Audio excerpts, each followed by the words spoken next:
Hello students, welcome to the class 9th physics with chapter 10 gravitation. Clear? So today's topic is to calculate the value of g. अब हमने जो last relation हमने discuss किया था that is the g acceleration due to gravity is equal to the g m upon d square.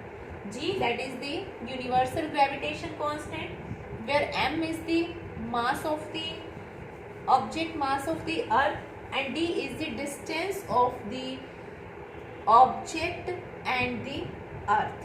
Clear? तो यहाँ हमें g की वैल्यू को फाइंड आउट करना है. तो कैसे फाइंड आउट करेंगे? तो हमने क्या लिया कि लेट अस कंसिडर कि अर्थ जो है हमारी that is in the form of the circle. Circle नहीं होती, किस फॉर्म में होती है? That is in the elliptical form.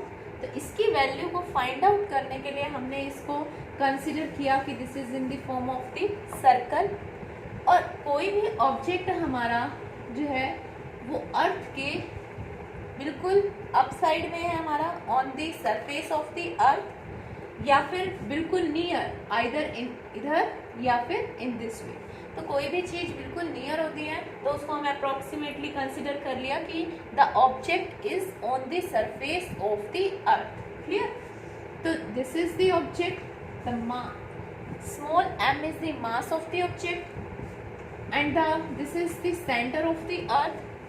According to universal law of gravitation क्या कहते हैं? There are the two object. एक ऑब्जेक्ट हमारा ये हो गया, दूसरा ऑब्जेक्ट हमारा कौन सा हो गया? अर्थ. तो अर्थ का मास हमारा कैपिटल M और दोनों के सेंटर की डिस्टेंस को हमने, ये सर्कल है तो सर्कल का हमारा अपना एक रेडियस होगा, तो उस डिस्टेंस को हमने क्या ले लिया? That is the R.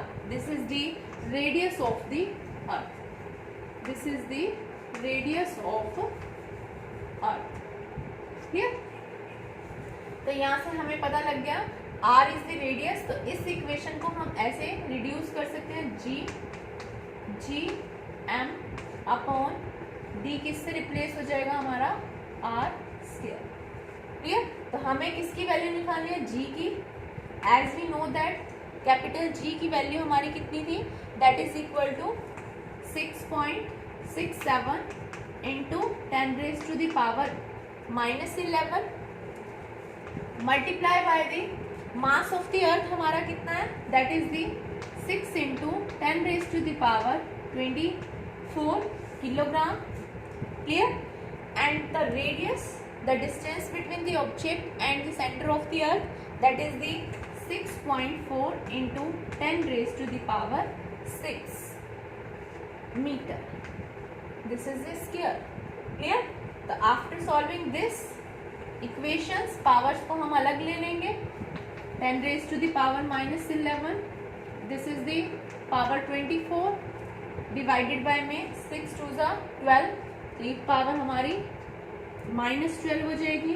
और इनटू में ये जो अदर रिलेशन है 6.67, ये कितना आ जाएगा? 3112 -23 प्लस 24, तो कितना रह जाएगा हमारा? 10. यहाँ आ जाएगा 6.67 into 10 divided by 6.4 into 6.4. After calculating this, we can evaluate. This is the value of 9.8. और यूनिट क्या होगी? Acceleration due to gravity, metre per second square. This is the value of the acceleration due to gravity either on the surface or near the surface of the earth. Clear? तो इससे next यहाँ पर हमारा एक और conclusion हमने, there is the one more thing which we discuss. If we consider that the earth is not a sphere, as we know that earth is not a perfect sphere, तो हमारा कैसा है? हमारा this is in this form, elliptical form में. Elliptical form में हमारा ellipse की form में. इस एक्सिस को हम क्या बोलते हैं? This is the equatorial axis. This is the polar axis. clear, and these two axes are meet at one point O, clear, and these two are the equator A, B, this is the C, D, these two are the poles. अब आपको यहाँ observe हो रहा है कि यहाँ पर radius हमारी इक्वल नहीं है। ये जो इक्वेटर की है इसको हम आर ई से रेडियस को रिप्रेजेंट करें, इस रेडियस की हम बात करें और इस रेडियस को हमने आर पी से शो किया, तो आपको क्या पता लग रहा है, आर ई इक्वेटोरियल रेडियस जो है, radius of the equator is greater than the radius of the pole. Clear?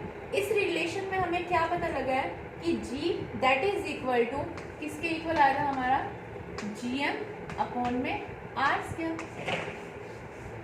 तो ये जो रेडियस है हमारी, रेडियस जैसे इंक्रीज होगी वैसे वैल्यू ऑफ द G हमारी डिक्रीज होगी।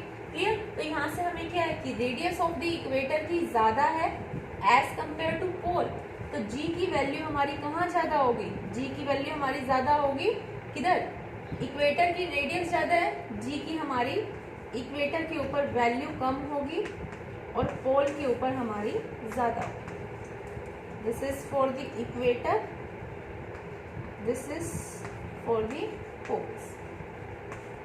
तभी कहते हैं कि जब हम इक्वेटर से पोल की तरफ जाते हैं, इधर से इधर, तो वैल्यू ऑफ द जी जो है वो हमारी चेंज करती है। तो आपसे एक क्वेश्चन ये पूछा जाता है, but the value of the ji is where the value of the ji is greater, either on equator और ऑन पोल। तो आपका आंसर क्या होना चाहिए, मैक्सिमम कहाँ होगी, ऑन दी पोल, और मिनिमम कहाँ होगी हमारी इक्वेटर पर। क्लियर? तो ये एक बात थी कि शेप पे भी हमारी डिपेंड करती है। बाकी अगर हमारी on the surface of the earth और near, the value of the g remain same that we taken as the value of the ji is 9.8 metre per second. और किसी क्वेश्चंस में, कुछ क्वेश्चंस में आपको जी की वैल्यू 10 जिसमें दे रखी हो, न्यूमेरिकल्स में हम इसके ऊपर डिस्कस करेंगे। तो जिन न्यूमेरिकल्स में आपको जी की वैल्यू 10 गिवन हो, तो उसमें हम जी की वैल्यू 9.8 ना लेके हम क्या लेंगे, उसमें हम 10। तो इजी कैलकुलेशंस के लिए आपको गिवन होता है ये वाली सब वैल्यूज। तो I hope you understand it. तो इसमें हमने कैसे जी की वैल्यू को कैलकुलेट किया कि अगर एक object on the surface of the अर्थ है कैसे कैलकुलेट करेंगे, वैल्यू हमारी कितनी आई, 9.8 मीटर पर सेकेंड स्क्वायर आई। इस जी की वैल्यू हमारी चेंज कैसे होती है, तो हमने बताया शेप के अकॉर्डिंग अर्थ जो है वो हमारा स्फेरिकल शेप का सर्कल शेप में नहीं है, हमारा इलिप्टिकल फॉर्म में है। इलिप्टिकल फॉर्म में दैट्स वाई रेडियस हमारी वेरी करती है इक्वेटर पर, पोल पर। दैट्स वाई जो value of acceleration due to gravity है वो भी हमारी चेंज करती है। क्लियर? तो ये सब हमने इसमें थिंग्स डिस्कस किए हैं। I hope you understand. Thank you, have a nice day.